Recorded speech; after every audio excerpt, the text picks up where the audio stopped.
So in this video, I'm hoping to get this little assembly language program entered. This is that first one we looked at in the previous video where we assembled some code with the Telemark assembler. I've got the hex numbers here, the 3E, CA, D3, etc. to be entered into the machine.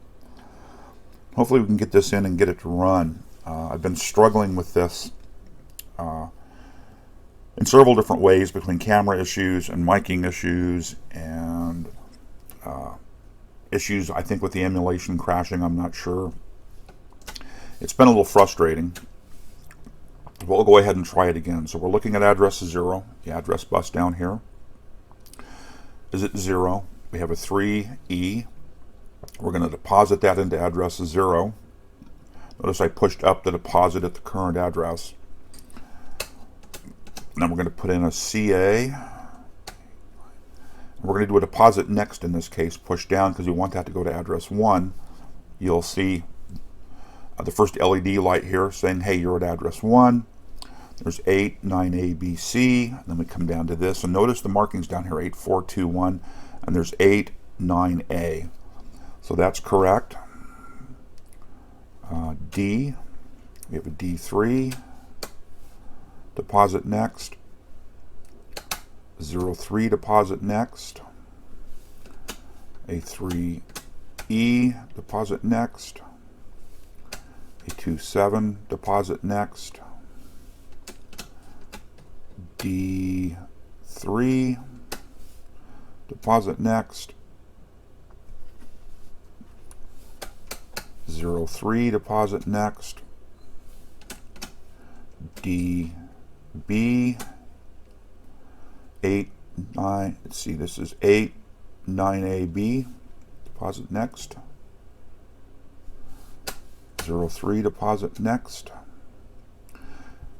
And that should be address 9, and with the 1, 2, 4, 8, 8 plus 1 is 9, that's the correct address. E6 deposit next. 02 deposit next. C89A, CA deposit next.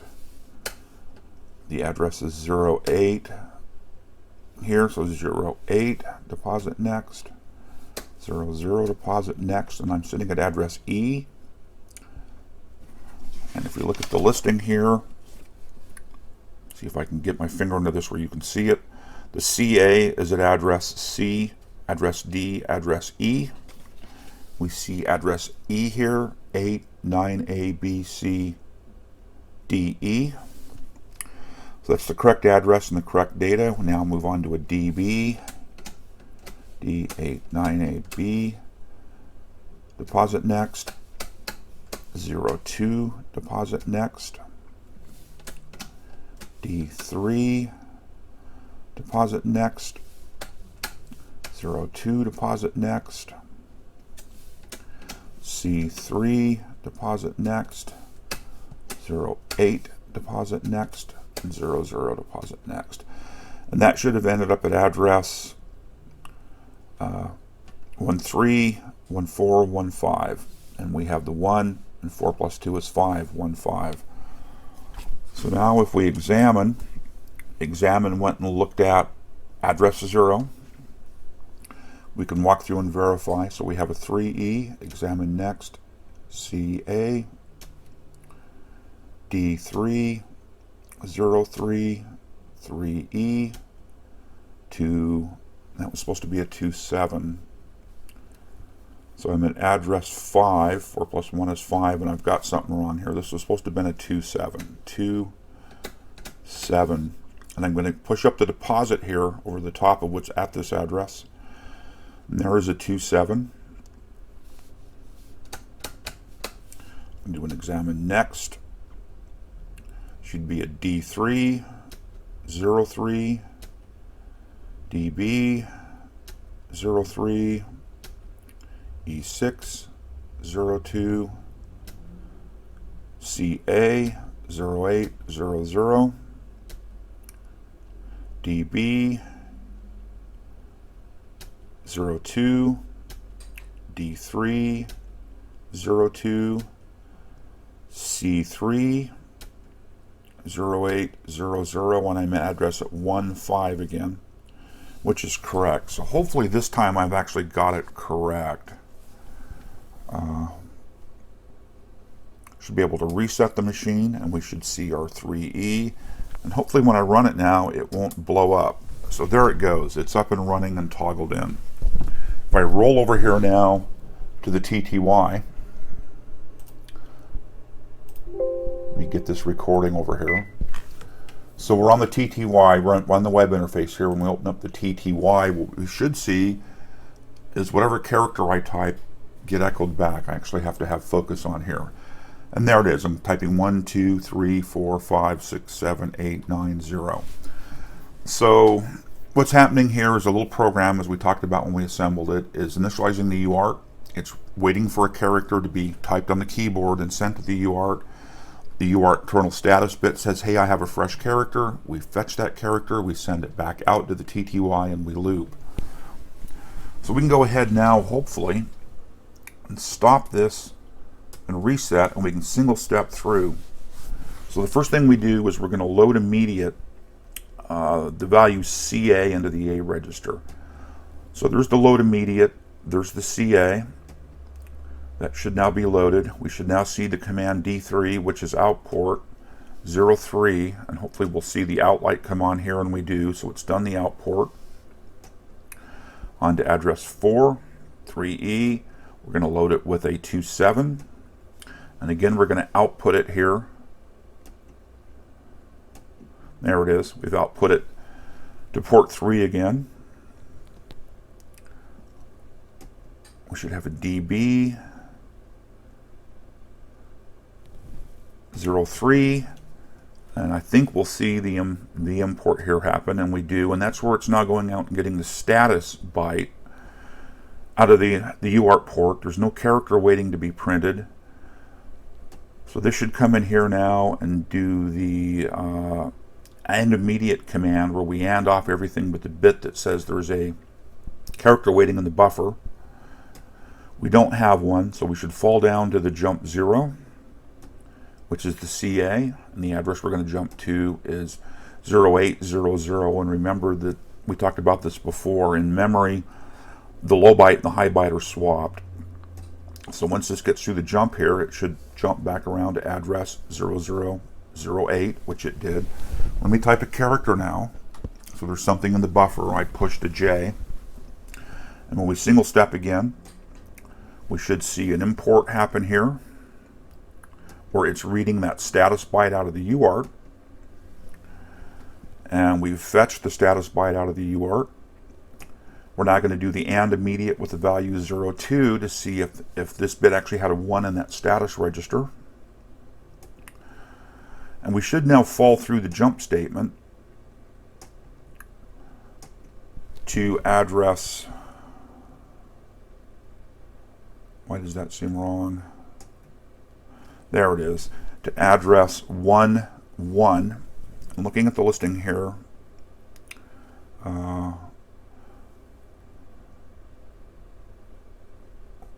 Why does that seem wrong to me? We're down here. So we're going to now output that character back to the TTY. So we're looking at the D3. That's the outport command. We're going to outport to port 02. And we should see the out light come on here saying we've sent a byte out to the TTY. And we see the out come on. And I do see the J echoed on the screen over there. So that worked. And now we're just going to do an unconditional jump. So we've got our C3 to address 0800. And remember again, these are byte swapped. So there's the 08 portion, the 00. And we should jump back up to address, that address, 000 and 8 in the lower nibble down here. So single step, and there we are. So there it is, kind of walking through the code. That is exactly what we expected to see. That's awesome. So I'll come back around now, and let's modify this program with the second listing we compiled. And remember, the second program that we compiled, if you watched the video, was where we take the character that was fetched out of the UART and we display it up here on this set of LEDs on the programmed output. Remember, this is port FF, and we'll be doing a write of the A register to port FF to get those LEDs to light up. So really the code is the same up to this CMA command here, and that's where the ASCII value that came from the keyboard into the UART and was fetched into the A register gets inverted, gets complemented, and we do that because you send a 0 to these LEDs to light them, and you send a 1 to turn them off. So any place there was a 1 in that ASCII value, we need to send a 0 over here to turn that LED on, and that's what the CMA command does, is it complements the A register. So I want to go to address 13. I want to examine what's there, and originally in there was a D3. Is that correct? Address 13. Look at the other listing. What have I got wrong here? Something seems wrong.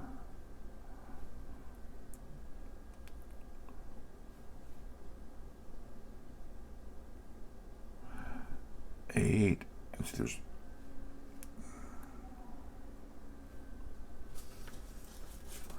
something isn't right. Oh no, that's correct. So we're at address 13. Sorry, I'm looking at multiple listings here, and we want to deposit, in this case, a 2F into here, which is the complement A command. So we're going to deposit over this address the complement command. We're then going to enter an D3,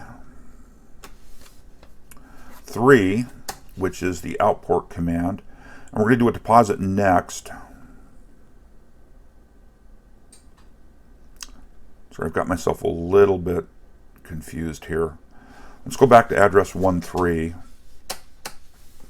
and examine address 13. Okay, that is address 13, and there should be a 2F here. That's correct. Now I want to put in the D3, so 8, 9, A, B, C, D, and 3, and I want to do a deposit next, and we're going to send that out to port FF. So there's an FF, deposit next, and then we need the C3, so 8, 9, A, B, C, and that's a 3, and we're going to deposit next, and it's going to go to address 08, 00, and assuming I've got that correct, so I want to look at address, I'm just going to go ahead and examine address 11, and there should be a D3 there. Examine next, should be a 02, then we should find a 2F, a D3, an FF, a C3, a 08, a 00. So let's get everything reset here to address 0, and let's run it. Hopefully it'll run here.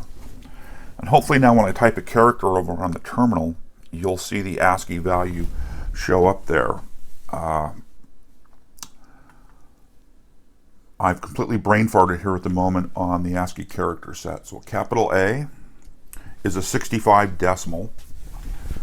And if we look at the bit patterns here, remember in binary, this is 1, 2, 4, 8, 16, 32, 64, 128. So if we take the 64 and the 1 and add them, we get 65 decimal. And that is a capital A. Capital B should add 1 to that. And you saw that it did. Capital C should add another 1, etc. So this is actually working. It's fetching it, it's complementing it, and it's sending it out.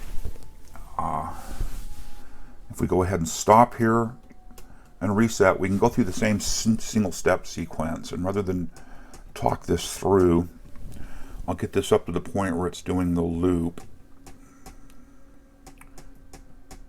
And you can see it here doing the loop. You can see it importing the status byte, and I'm not finding anything. I'm going to type a lowercase k. And now when we walk through here, the status byte should say, hey, there's something that was read.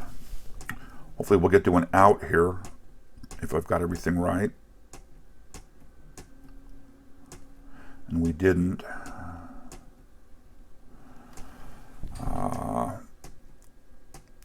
oh, there it is, an out. And that's going to out, see, word address 1, 6. Yeah, there's where we wrote out the lowercase j, address 1, 6. We should find a,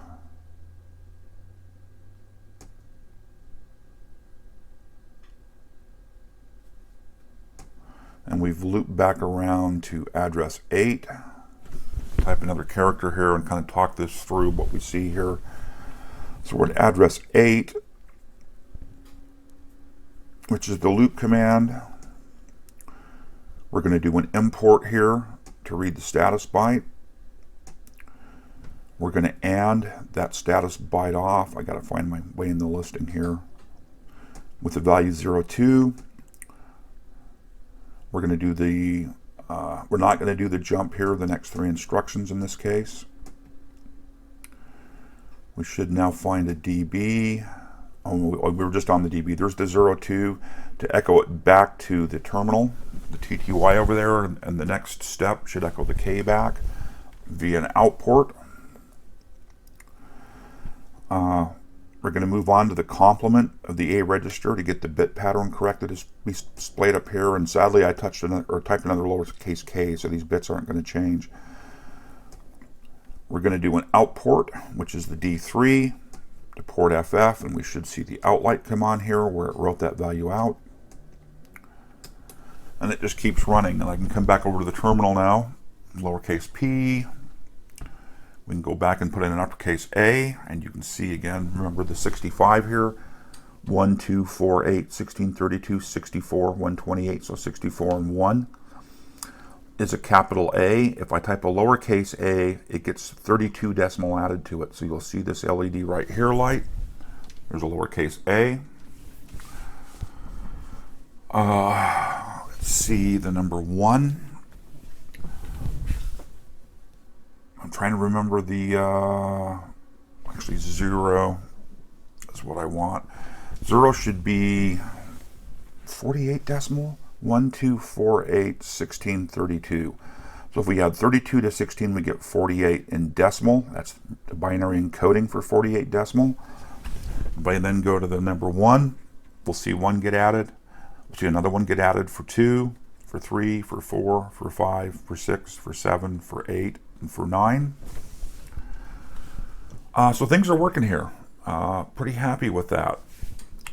Space, I believe, I'll hit space here, I believe is a 32. 1, 2, 4, 8, 16, 32. So space is 32 in decimal, or a 20 in hex. So to get proficient at this, you've kind of seen what we're going to have to do here. You're going to have to kind of learn how to recognize the bit patterns. You're going to have to kind of break things up in nibbles. That's what the blue and the red switches do here. Here's the high nibble in blue, the low nibble in red, the high nibble in blue, the low nibble in red. And just kind of practice until you get that in your head. Actually, really pleased this worked this time. This little bit of video here has been a huge shoot. And it's been rather interesting to do. Like I said in the beginning, camera issues, mic issues. Hopefully the mic at this point is working and not too noisy. I think a bad power cable. There's just been all kinds of things that have gotten in the way of getting this done. So,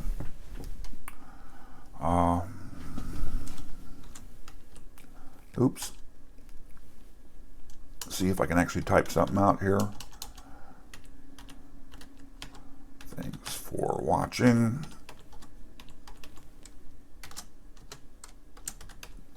We'll talk soon.